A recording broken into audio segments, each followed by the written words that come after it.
2014లో డ్వాక్రా రుణమాఫీ, రైతు రుణమాఫీ అని చంద్రబాబు చెప్పినప్పుడు మనం చేద్దాం, మన ఎన్నికల మేనిఫెస్టోలో హామీ ఇస్తే ఇప్పటికే మనకు పాజిటివ్ ఉంది కాబట్టి మనం ఖచ్చితంగా గెలుస్తాం అంటే అది అసాధ్యం. 80,000 కోట్ల రూపాయలు చేయడం సాధ్యం కాదు, మనకు బడ్జెట్ లెక్కలని తెలిసి అట్లా ఇస్తామంటే అది తర్వాత చూసుకోవచ్చు అంటే అట్లా చెయ్యనని అడ్డం తిరిగాడు జగన్మోహన్ రెడ్డి.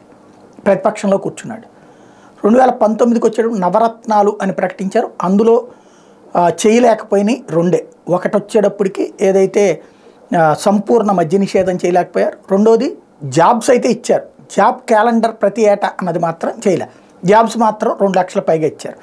మిగతా 7 కూడా ఏదైతే పెన్షన్ పెంచడం కావచ్చు, అట్లాగే మహిళలకి ఇస్తానన్నట్టు పథకాలు కావచ్చు, ఇవన్నీ చేసుకుంటూ వచ్చారు. ఇప్పుడు చంద్రబాబు ఏదైతే మొన్ననే 50 సంవత్సరాలకే పెన్షన్ బీసీలకి, అట్లాగే పెన్షన్ 4,000 రూపాయలకి పెంచుతాను అన్నటువంటి కాన్సెప్ట్ ఏదైతే ఉందో దానికి తోడుగా సూపర్ 6 ప్రతి ఒక్కళ్ళకి అమ్మ ఒడి ఇట్లాంటివన్నీ కూడా మనం ప్రకటిస్తే సరిపోతుంది కదా అంటూ జగన్తో చెప్తున్నారు. అయితే జగన్ మాత్రం అందుకు నిరాకరిస్తున్నారు.